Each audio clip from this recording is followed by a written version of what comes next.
ओम शांति। आज हम बिंदु के महत्व विषय पर बात करेंगे। कहा जाता है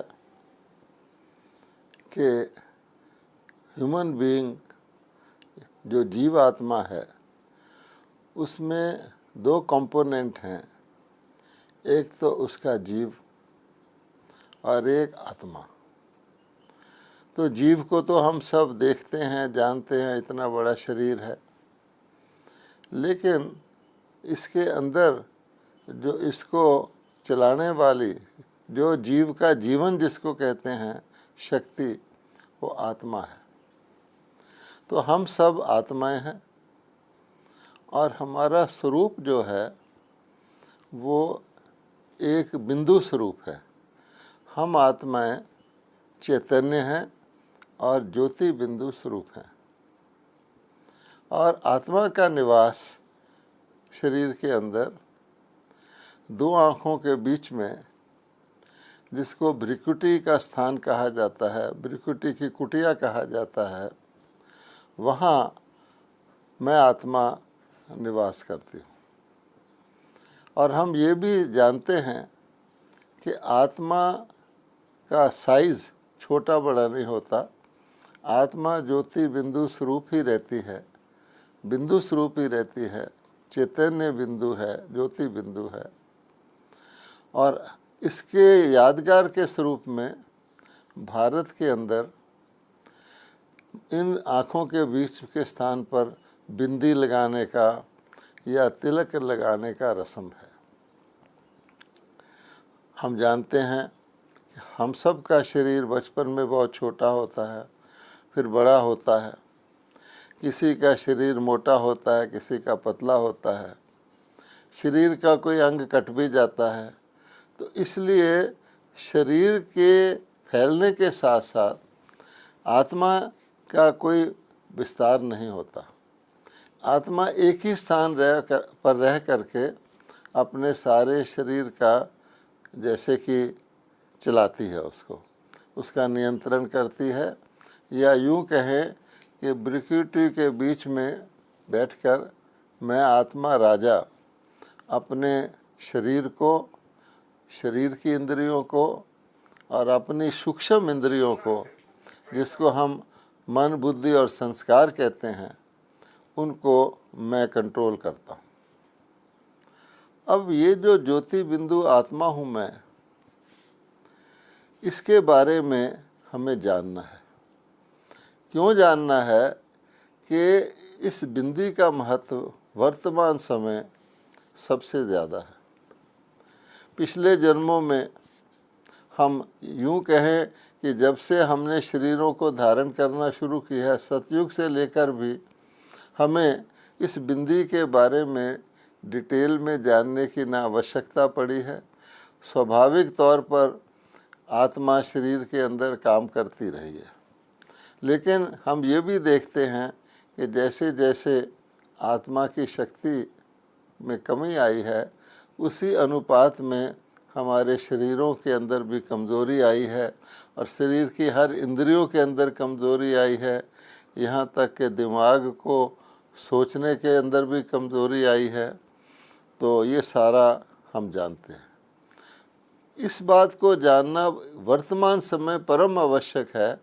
आत्मा बिंदी है, क्योंकि आत्मा जो है हमारी बीज रूप अवस्था है। जैसे एक बहुत बड़े वृक्ष का बीज छोटा सा ही होता है, हम बड़ के वृक्ष का एग्जाम्पल देते हैं, छोटा सा होता है, लेकिन उस बीज के कारण ही इतना बड़ा वृक्ष फैलता है।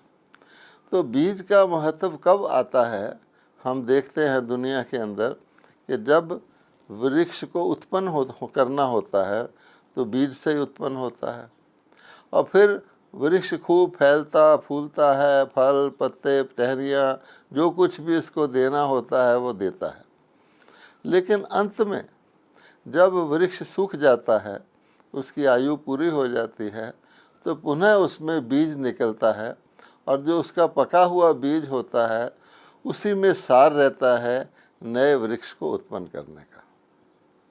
अब जहाँ तक हम आत्माओं का सवाल है, हमारा भी महत्व जो है, सबसे ज़्यादा महत्व अपने आत्मा की कोई शक्तियों को जानना, आत्मस्वरूप में रहना, उस सारे का परम महत्व उस समय आता है जब ये सृष्टि रूपी नाटक पूरा हो जाता है, सारे पात्र इसमें आ जाते हैं। ये भी एक बहुत बड़ा नाटक है।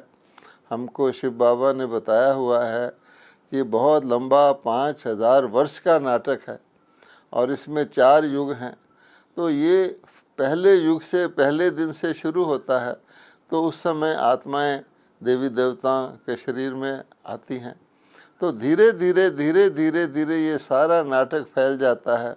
जितने एक्टर्स को या जितनी आत्माओं को परम धाम से इस दुनिया में, परलोक से इस दुनिया में आना होता है, जिसको हम आत्माओं का लोक कहते हैं, वो आ जाती हैं, अपना अपना पाठ पूरा कर लेती हैं।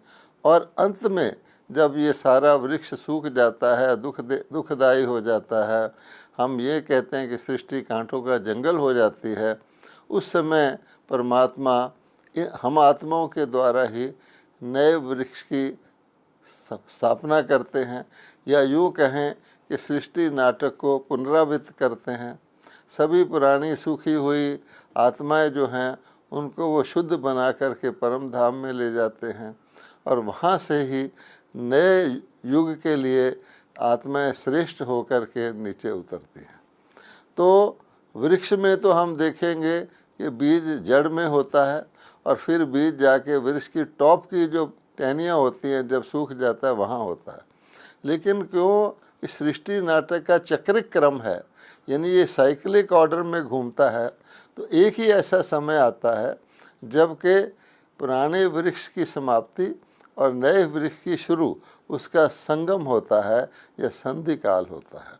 और हम आसानी से समझ सकते हैं, ये नाटक सतयुग में शुरू होता है, 4 युगों से गुजरता है और कलयुग के अंत में पूरा होता है, और कलयुग का अंत ही सतयुग का आदि होता है और सतयुग से पहले ही कलयुग होता है।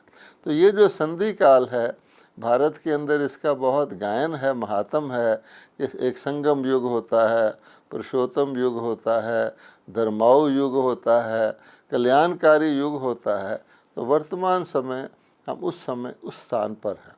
इसलिए हम अपने आत्मा को अच्छी तरह से जानना है कि ये हम कौन हैं और इसके अंदर कैसा कैसा पाठ भरा हुआ है और इसके अंदर अब क्या कमी आई है, उसको हम कैसे पूरा करें, क्योंकि ताकि हम परम धाम में जा सकें मुक्त होकर के, और फिर परम धाम से हम सतयुग में आ सकें। तो इस वक्त हमें आत्मा को पूरी तरह से जानना अति आवश्यक है। अब ये भी हम जानते हैं कि आत्मा को आत्मा का ज्ञान नहीं है। कहा जाता है, भगवान ने खुद कहा हुआ है, आत्मा अल्पज्ञ है।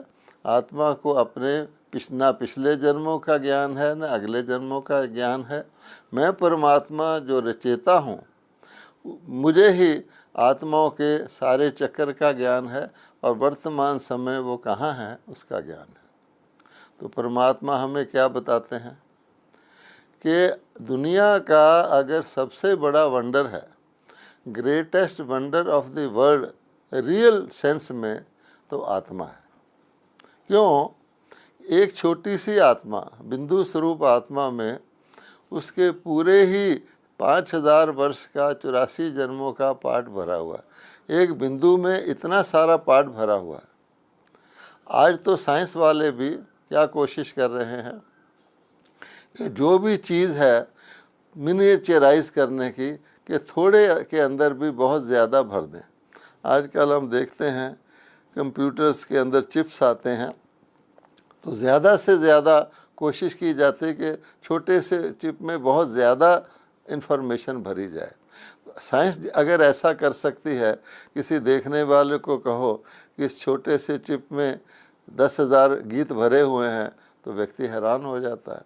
तो इसी प्रकार से ये एक greatest wonder of the world है, जो भगवान हमें बताते हैं कि आत्मा अदृश्य है, इन आँखों से तो देखी नहीं जा सकती, क्योंकि आत्मा प्रकृति के तत्वों की बनी हुई नहीं है, शरीर प्रकृति के तत्वों का बना हुआ है। तो शरीर की आँखें उन्हीं वस्तुओं को देख सकती हैं जो प्राकृतिक हैं। चाहे बहुत दूर का सितारा भी देखना हो, वो प्राकृतिक वस्तु है, इसलिए आप उसको टेलीस्कोप के द्वारा देख सकते हैं। बहुत छोटे से छोटा अणु देखना हो तो माइक्रोस्कोप के द्वारा देख सकते हैं, लेकिन आत्मा इन आँखों से नहीं देखी जा सकती। आत्मा को हम या तो रियलाइज़ कर सकते हैं, समझ सकते हैं, और या किसी किसी को भगवान दिव्य दृष्टि दे दे तो दिव्य दृष्टि के द्वारा आत्मा को देखा जा सकता है।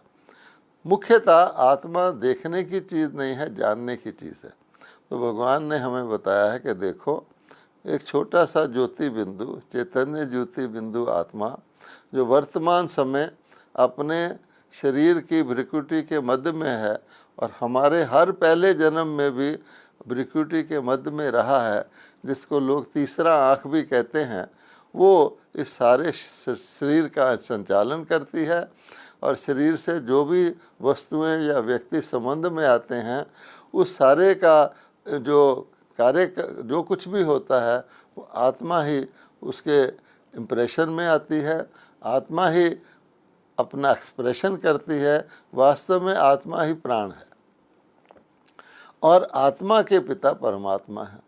अब हम अगर आत्मा की खूबियों की तरफ जाएं तो हम क्या देखते हैं? ये तो हमने समझ लिया कि इस समय हमें आत्मस्वरूप बनना ही है और आत्मस्वरूप बन के हमें आत्माओं की दुनिया में जाना है, परलोक में जाना है, और वहाँ से हमें नई दुनिया में आना है। तो आत्मा यहाँ से शुद्ध होके जाएगी तो परलोक में जाएगी, और परलोक से सतयुग में जाएगी, जिसको हम सुख धाम कहते हैं। तो उसको, क्योंकि आत्मा बिल्कुल प्योर है, तो उसको शरीर भी शुद्ध मिलेगा, प्रकृति भी शुद्ध मिलेगी, दुनिया ही सतयुग की बन जाएगी। तो वर्तमान समय समेटने का समय है। कहा जाता है एक समय होता है जब हम विस्तार करते हैं और एक समय होता है जब हम समेटते हैं। तो वर्तमान समय सारे सृष्टि चक्र में हर एक आत्मा को अपने सारे पार्ट को समेट करके उस बिंदु में लाने का समय है, यानी सारे विस्तार को समेट करके आत्मस्वरूप में लाने का समय है। इसलिए हमें आत्मा के बारे में जानना बहुत ज़रूरी है, क्योंकि यहाँ ही हम अपने हर एक अपनी आत्मा के अंदर सब कुछ समेट लेगा तो हमारे लिए परम धाम में जाना और सतयुग में आना आसान हो जाएगा। अगर कोई नहीं कर पाएगा तो फिर सतयुग में नहीं आएगा, बाद में आएगा, त्रेता में आएगा। जैसे कोई लाइन लगती है तो लाइन के पीछे जो होते हैं वो नंबर वाइज बाद में आते हैं। अब आप देखिए कि आत्मा का विस्तार और आत्मा का सार अगर आप गौर से देखेंगे तो आत्मा में बहुत बड़ी विशेषताएं हैं। है तो वो बिंदु, लेकिन उस बिंदु का हम दुनिया के अंदर भी कैसे प्रयोग करते हैं। और बहुत अच्छी श्रेष्ठ विशेषता आत्मा में ये है कि दुनिया की जो डिस्क्राइब किया जाता है कि बिंदु को कैसे वर्णन करें, उसकी डेफिनेशन क्या है, तो ये कहा जाता है a point has no length, no breadth, no height.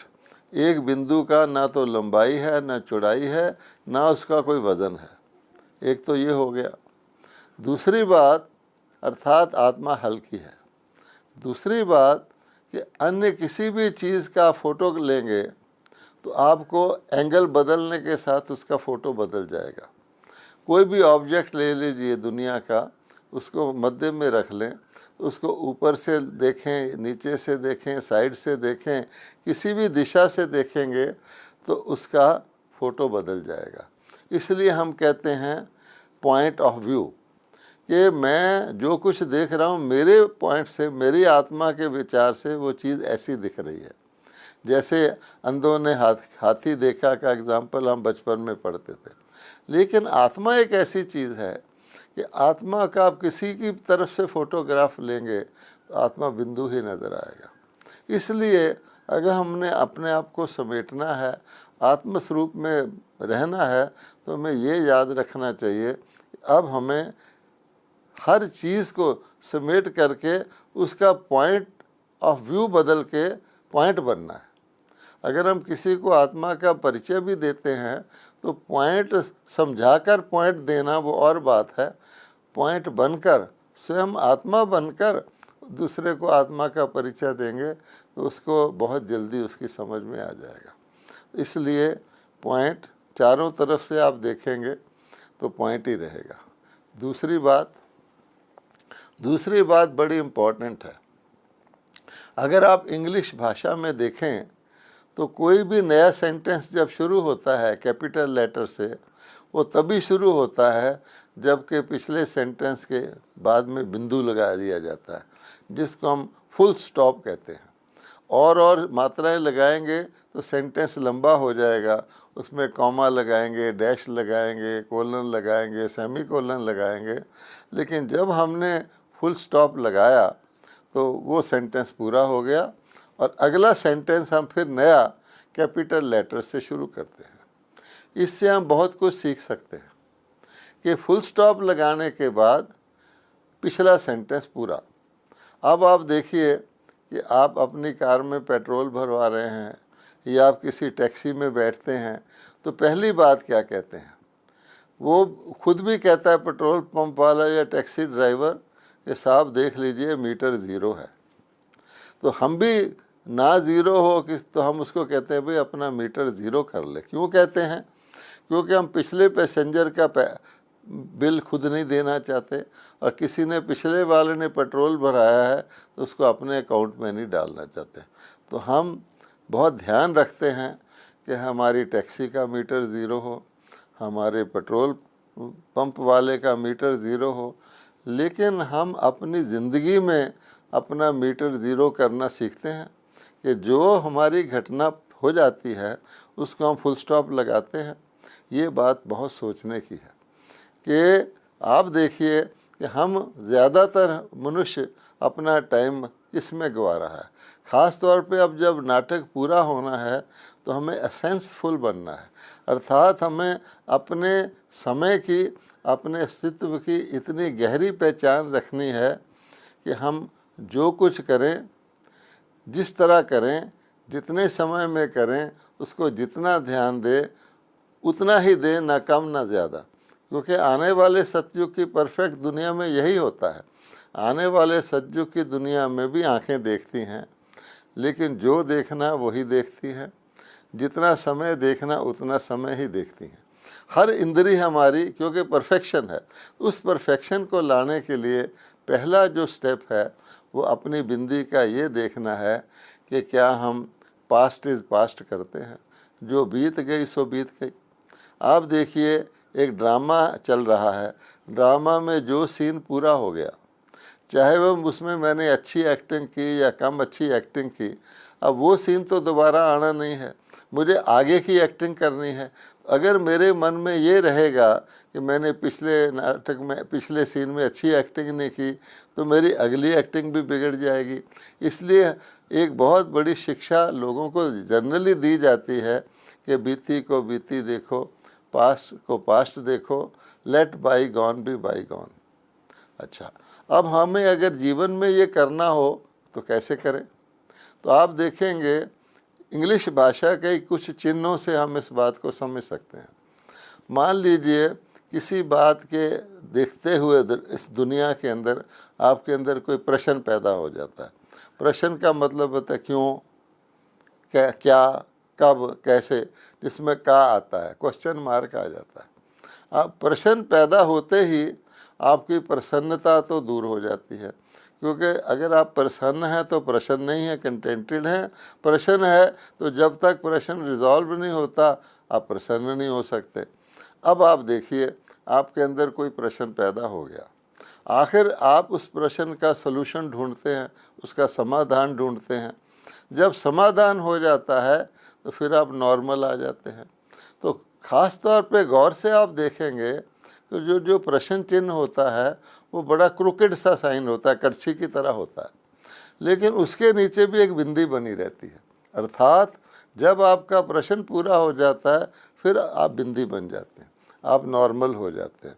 इसलिए अगर हम जीवन में अपने को बिंदी रूप में समाना चाहते हैं तो हमें सोचना चाहिए ये ड्रामा सृष्टि का बना हुआ है, हर सीन इसमें रहता ही है। नाटक तो नाटक ही होता है, नाटक में हर प्रकार के सीन आते हैं, पर उसको नाटक समझकर अगर हम चलते हैं तो हमारे अंदर प्रश्न चिन्ह नहीं पैदा होता कि रावण ज़ोर से क्यों हंसता है फॉर एग्ज़ाम्पल।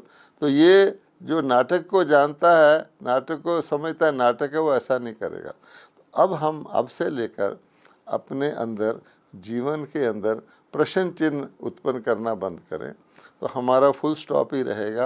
अर्थात हम बीती को बीती करते जाएंगे, बीती को चित्त में नहीं लाएंगे। वैसे भी कहते हैं बीती को चित्व नहीं, तो हमारा समय बच जाएगा और हम आगे का कार्य अच्छी तरह कर सकेंगे।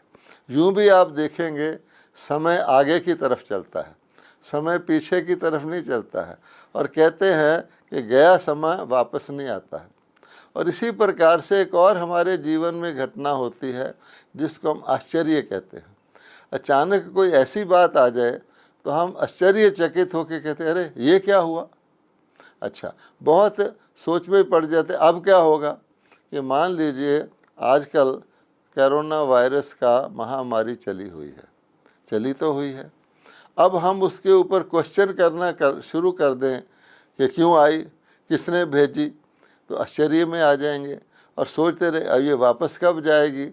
अब कोरोना वायरस आ गया, वो अपना पार्ट बजा रहा है, हमें अपना पार्ट बजाना है, डॉक्टर को अपना पार्ट बजाना है, एक सिविलियन को सोशल डिस्टेंसिंग रखनी है, वो और बात है।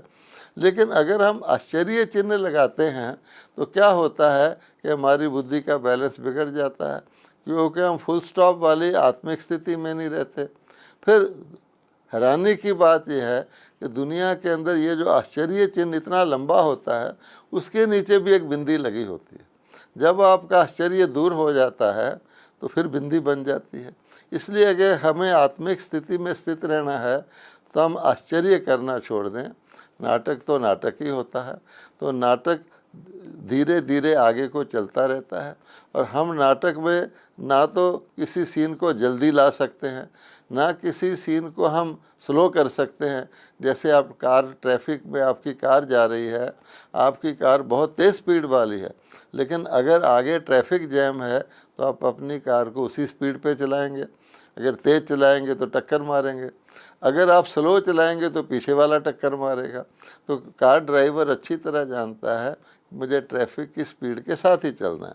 इसी प्रकार से अगर हम आश्चर्य चिन्ह लगाना छोड़ दें, ये इस सोच में ना पड़े ये क्यों आया, आ गया है अब हमें इसके आगे क्या करना है, ऐसा करेंगे तो हम आश्चर्य छोड़कर अपने बिंदी स्वरूप में रहेंगे।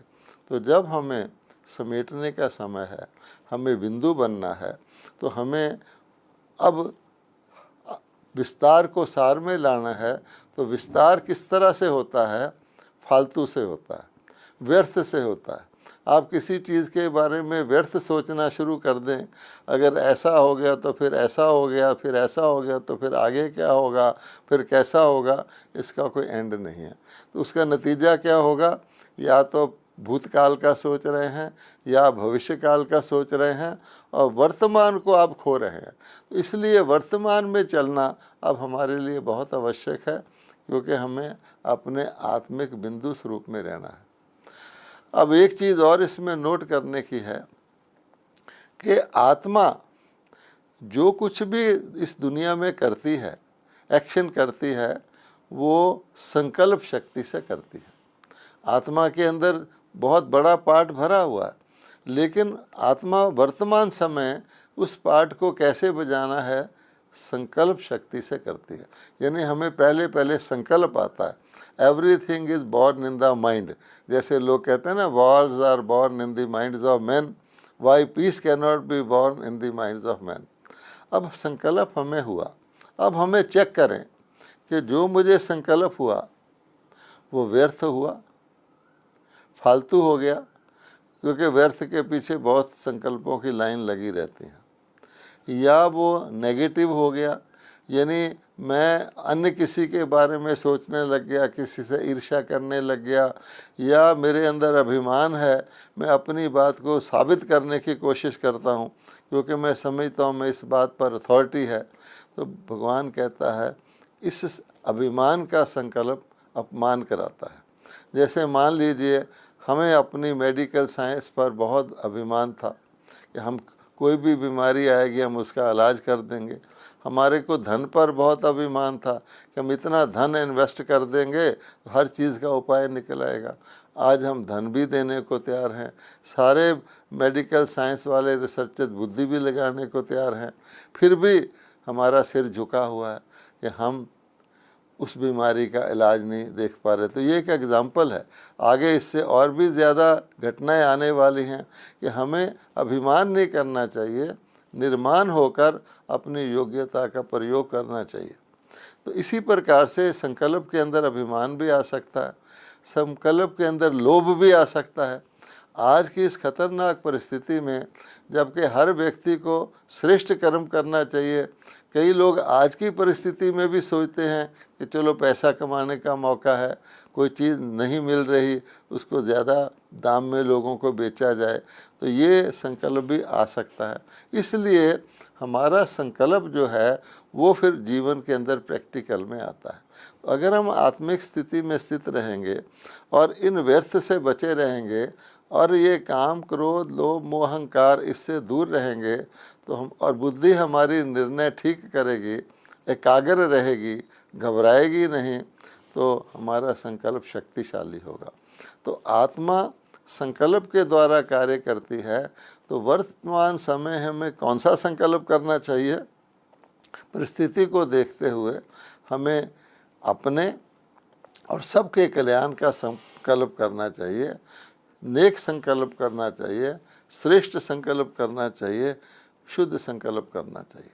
और आप देखेंगे कि जो शिवलिंग होता है, शिवलिंग के ऊपर एक मटका रहता है, एक वो रहती है छोटी सी, जिसके एक एक बूंद शिवलिंग के ऊपर गिरता रहता है। अब इसका भाव अर्थ क्या है? इसका भी यही भाव अर्थ है कि हमारे संकल्प शिव परमात्मा की प्रतिमा की यादगार है। हम भारतवासी जानते हैं कि शिव को ही हम परमात्मा कहते हैं, शिव परमात्मा ने नमः कहते हैं, शिव के इतने मंदिर हैं, शिव को सत्यम शिवम सुंदरम कल्याणकारी कहते हैं। तो हमारा संकल्प अगर परमात्मा की याद में होगा तो वो संकल्प श्रेष्ठ होगा, ऑटोमेटिकली वो संकल्प कल्याण करने वाला होगा। हम देखते हैं कि सीप के अंदर एक बूंद जाती है वो मोती बन जाती है। इसी प्रकार से अगर हमारा संकल्प वैल्यूएबल होगा, श्रेष्ठ होगा, यथार्थ होगा, कल्याणकारी होगा, तो अवश्य ही हम अपना और वर्तमान समय में समाज का कल्याण अपने श्रेष्ठ संकल्पों के द्वारा कर सकते हैं। ओम शांति।